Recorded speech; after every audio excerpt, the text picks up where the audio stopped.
the UCC Synod so interesting. But we do have important business now to direct our attention to, so please do come to attention. Because now we're going to have the opportunity to hear from the candidate who is the nominee for the Executive Minister for Local Church Ministries. And here to present the nominee is the chair of the Local Church Ministries Board of Directors, the Reverend Diane Bennett Guess. Diane is currently serving as pastor of the Cumberland Center Congregational Church in Cumberland, Maine. Diane. Which we like to call the United Church of Christ in Cumberland, Maine. Yes. It is my privilege to introduce to you the Reverend Dr. J. Bennett Guess, who is the Executive Minister for Local Church Ministries elect and candidate for Officer of the Church and member of the Collegium. In our search for a new executive minister, the LCM Board of Directors identified 5 specific leadership traits essential to guiding our ministry and that of the church into the future. We sought someone rooted in a strong sense of a calling by God, someone with a capacity to articulate a vision of the church in rapidly changing times, a person with a deep love for the mission and ministry of the local church, the ability to collaborate within the UCC and with our ecumenical partners, and someone with a passion for the unique ministry of the United Church of Christ. From a broadly representative and extremely talented applicant pool, our search committee, who are seated back here, nominated and the LCM Board of Directors elected Ben Guess. He fulfills the leadership traits that we sought through a strong background of education and experience, both personal and professional. For 12 years, Ben served as a local church pastor, believing in a church's ability to touch people in life-changing ways. Most notable in that time was his 8-year ministry at Zion United Church of Christ in Henderson, Kentucky, where the membership grew from 12 members to over 300. Importantly, under Ben's leadership, that church became a justice-focused, multiracial, open and affirming congregation. During his ministry at Zion, Ben Guess was a leader in ecumenical activities and justice advocacy. And for this work, he received the United Church of Christ's Just Peace Award at the 1997 General Synod in Columbus, Ohio. A combination of theological education, both a Master of Divinity from Vanderbilt University Divinity School and a Doctor of Ministry in Preaching from Chicago Theological Seminary, and graduate studies in public administration, those things every church pastor knows, budgeting, personnel, management, and organizational leadership. These have prepared Ben for leadership in the national setting of the United Church of Christ. Initially, Ben arrived in Cleveland in 2000 to serve as the Minister for Communications for Justice and Witness Ministries. His degree in journalism is a foundational piece to his exemplary work in communications. In 2003, Ben became the news director and editor of United Church News, and his present position is as Director of Publishing, Identity, and Communication, PIC, for the United Church of Christ. Ben has authored more than 500 articles on all aspects of the church, which have earned for him more than 60 awards. In addition to the position as Director of PIC, that has given him the opportunity to work across ministry areas as an advocate and a spokesperson for all aspects of the church's work.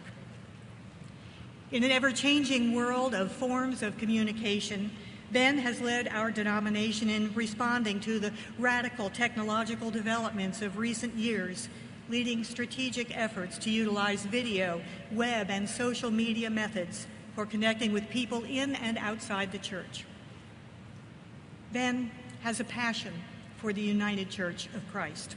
In Ben's own words, these are days of significant change, challenge, and opportunity in the life of our church, and this is a pivotal moment in UCC's history, when the health and vitality of the whole church, rather than its territorial parts, must be the focus for our next elected leaders.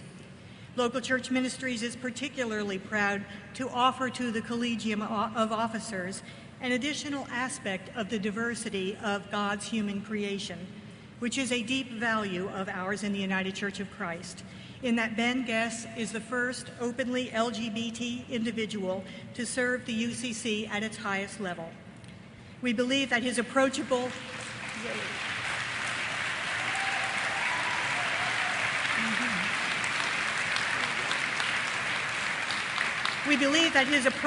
sincere, and energetic manner, as well as his track record of innovative and visionary leadership, make the Reverend Dr. J. Bennett Guess an excellent candidate for officer of the church. And on behalf of local church ministries, I nominate him for that position. Thank you. All right. Thank you, Diane. And Mr. Guess.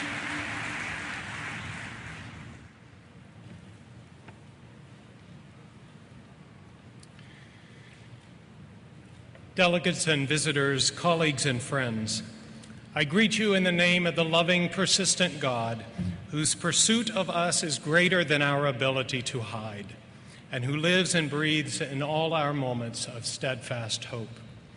It is with excitement and deep appreciation to the local church ministries board of directors that I stand before you to be considered for the office of executive minister and as an officer of this great church. I am grateful for the confidence that the search committee and the board have extended to me, and I am honored and humbled by your consideration. I am more than appreciative of the United Church of Christ. I am indebted to it. The UCC has graced me with opportunities to grow and serve in ways that I could have never imagined nor even thought possible 20 years ago as an openly gay person in ministry. I came to this church from another tradition, one that first flirted with my emerging wonder of things godly and just, but ultimately one that was incapable of receiving me fully for who God knew me to be.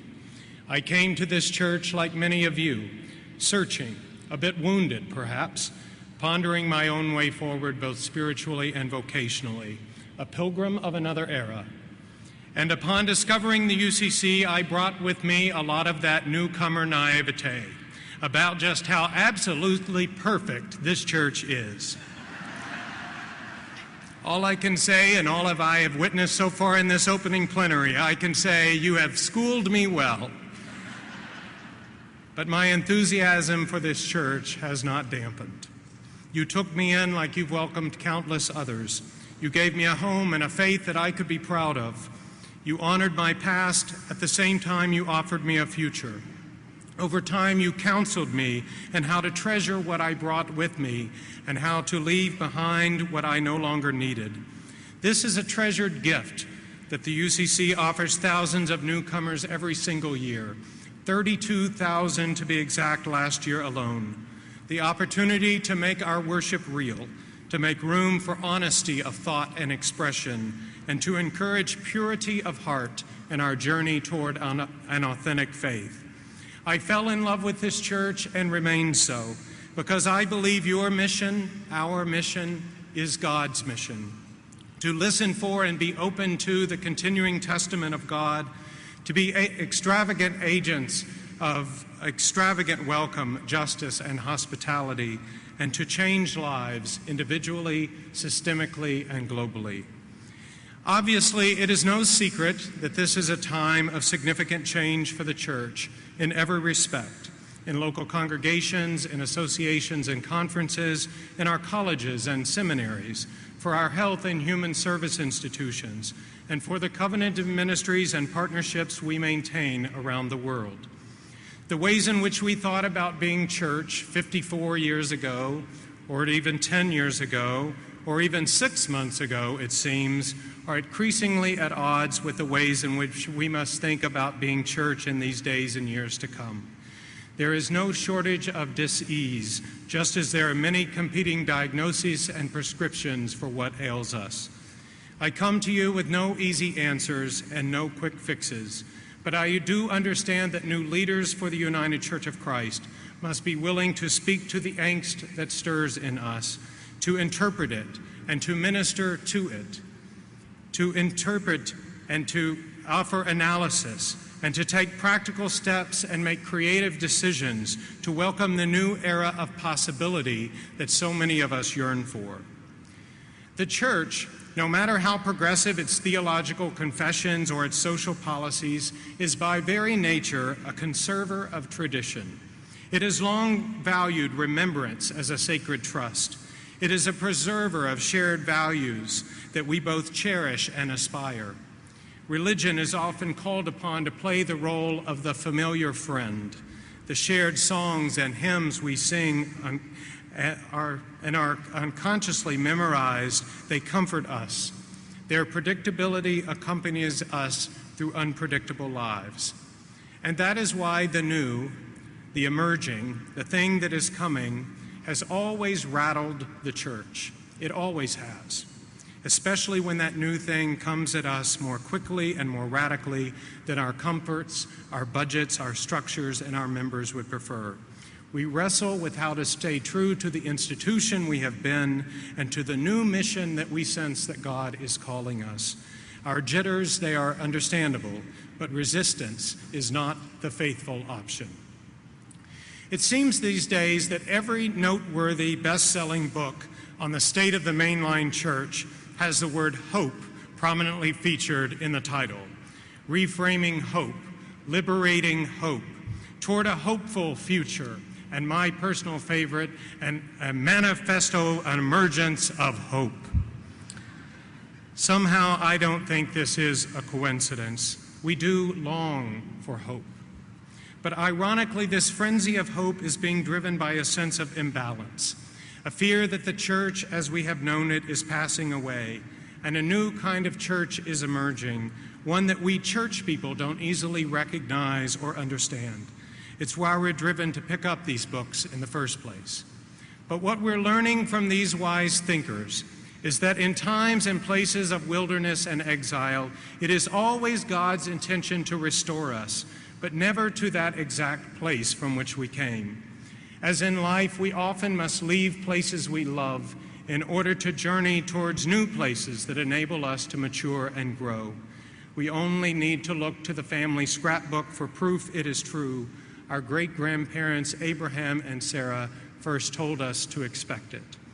Like the differently looking risen Christ, who was made known to them in the breaking of bread, we are being resurrected into a church where certain structures and institutions and behaviors no longer serve us as well as they once did.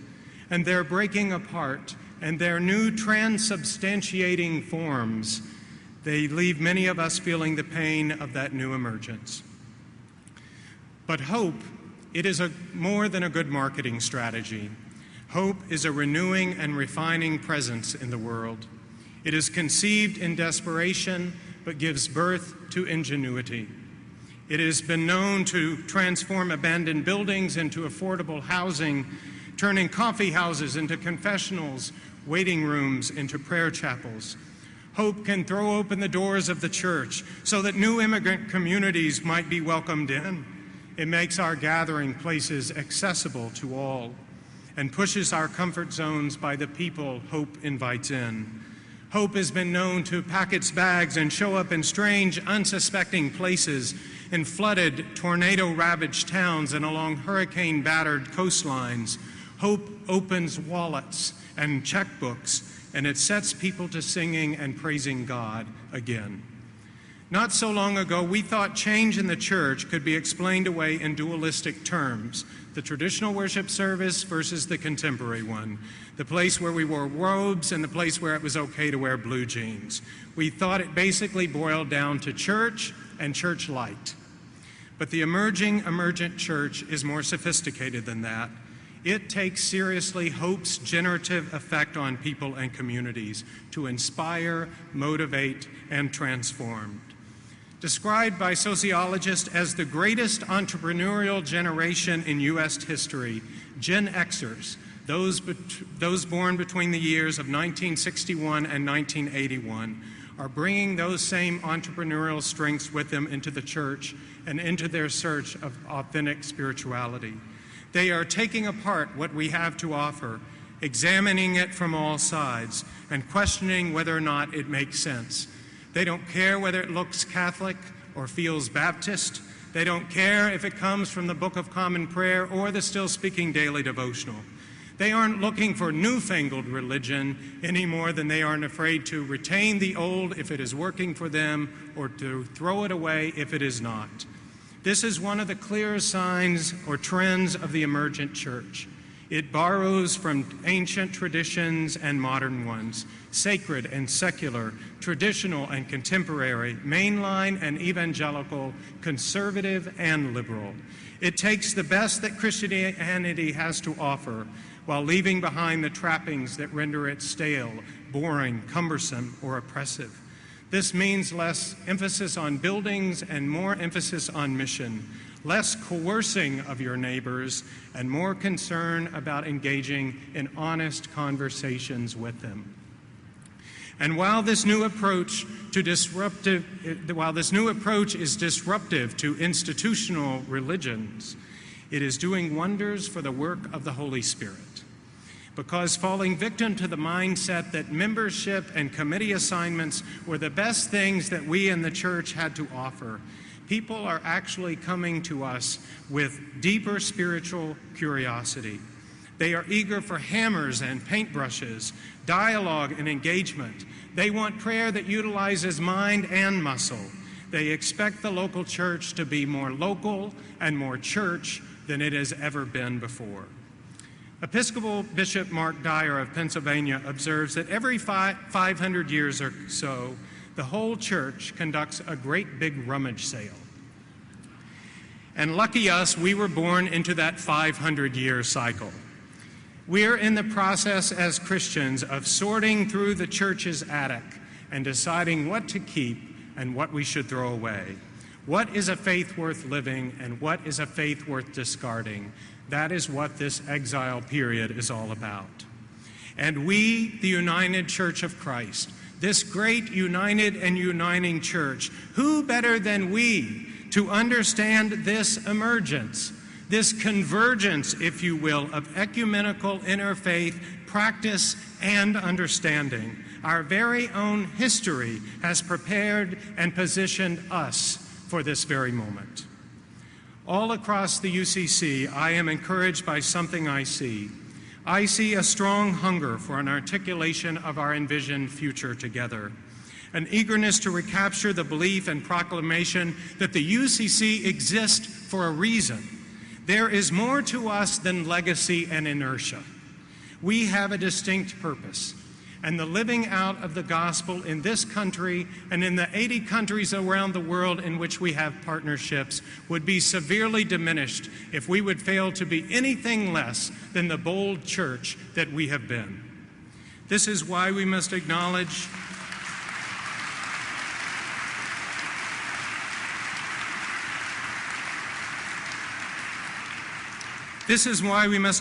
a new and emerging understanding of what it means to be denomination. For the past 70 years, we have looked to denominations as the principal resourcing agents in congregational life. And over that time, many excellent resources have been developed that have strengthened the fabric of our ministries. But in coming decades, we will accomplish more of that in collaboration with local churches and seminaries, who themselves will drive this content production. And it will be the national church's role to bring the audience, the connections, and perhaps some resources that can enable our most innovative thinkers and our brightest minds to share their expertise for the good of the larger body, to bring wood where there is fire, as Yvette Flunder so rightly says. This shift takes seriously the idea that the local church is not just the place of central authority in the UCC, it is the central place where we look to find and express the vitality of our entire denomination. We have to face the fact that in our interconnected, tech-driven world, local churches no longer require a big-time home office to make and maintain relationships with other churches and partners and accomplish life-changing mission at home and around the world. But the shift is to claim and bless this enthusiastic work of our local churches as being the lived mission of the whole church. And given this new reality, we are in desperate need for new data to measure what success really means for us. For far too long, we have relied on only two metrics to determine our success: membership totals and the amount of money given to national ministries. And we've allowed ourselves and we have allowed others to define for us the impact and effectiveness of the entire United Church of Christ based on these two lone criteria. Now, don't get me wrong, these two statistics matter, but they do not tell the complete story, especially in light of drastic change in what membership really means these days and new patterns of mission giving that speak more to dynamic growth of local mission and not necessarily a disconnect to our shared values as the United Church of Christ. As I've been saying a lot lately, McDonald's doesn't tell you how many stores they have. They don't tell you how many employees they have. They say what matters in a service industry. Billions and billions served. The church needs to learn to do the same.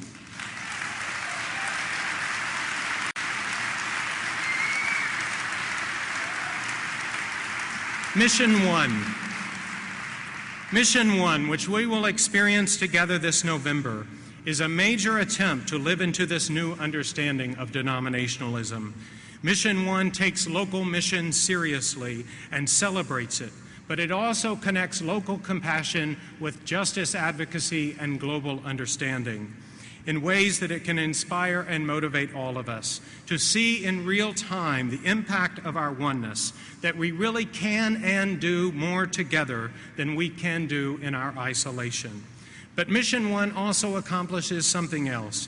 It takes seriously the church's need to be transparent and accountable to the goals that we set for ourselves. Did we actually do the thing that we said we were going to do? I suspect one of the reasons that many people are suspicious of any new denominational initiative is that people only hear about it when we launch it. And when we fall short, we just hope that no one will ever have noticed that we launched it in the first place. 5 years ago, local church ministries set an ambitious goal to start 250 new UCC congregations in 5 years. And this afternoon, we celebrated and we welcomed 175 new churches into the UCC. Now, if you're doing the math, you know that that's 75 short of our goal. But as David Shane reminded us, that is more new churches in a 5-year period than any time in the last 40 years. When we hold ourselves accountable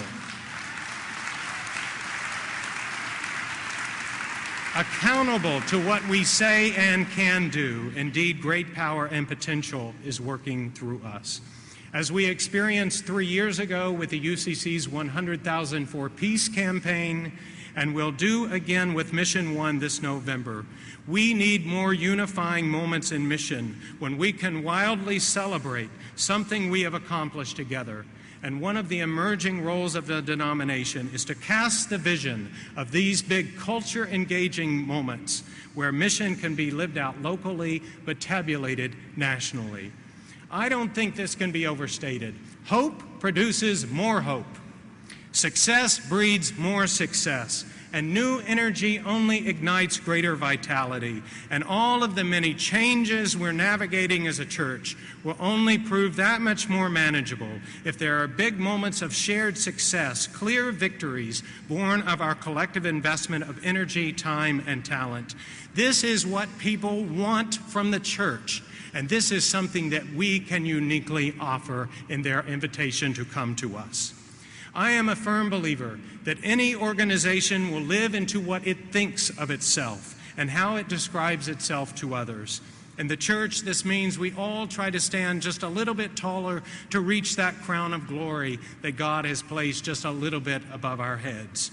We respond not to diminished or repeated expectations of ourselves, but to greater expectations of who God believes we can be, and then in turn what we imagine is possible for us. If you show me any thriving, growing congregation, I guarantee you will find lay and clergy leadership that believes they are a certain light in the world. And there is something particularly salty to what their ministry is about. They know their own story and they believe their own story. And that story makes them a better, stronger church and better, stronger human beings. I myself have experienced the saltiness of the United Church of Christ, and I have been beckoned by its light. And like you, I believe that there are tens of thousands of people who, upon hearing of this church, will come and join us. Many new vital congregations will become part of our fellowship. And for the same reason, I believe that many, many, many more people will be touched, impacted, and changed by the ministries we offer them. Because our UCC vision, values, and voice, they resonate profoundly with the trajectory of this nation, now more than ever before. The United Church of Christ is going through a period of great change, but not of great demise. Please, get that out of your head.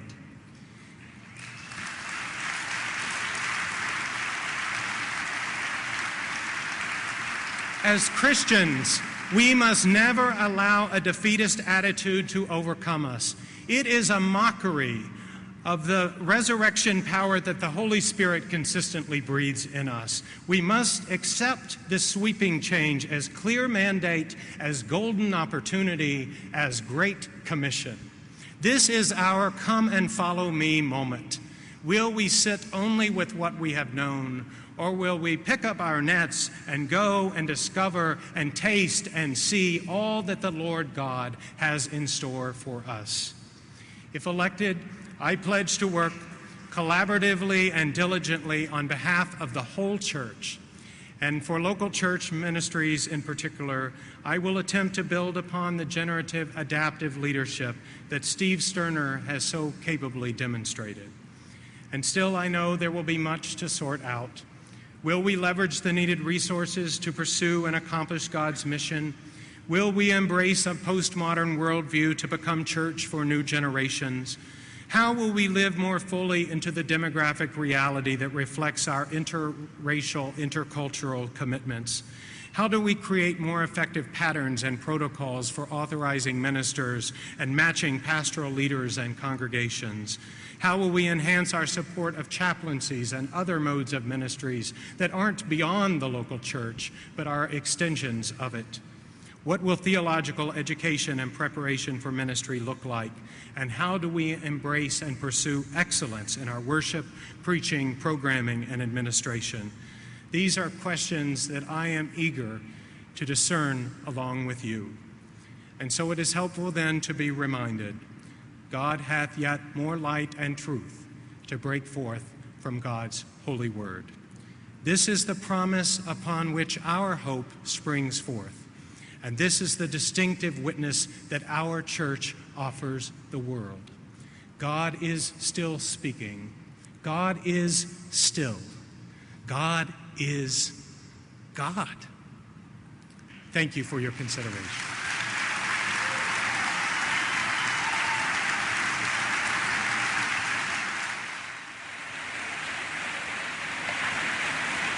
Thank you, Ben. Thank you, Ben.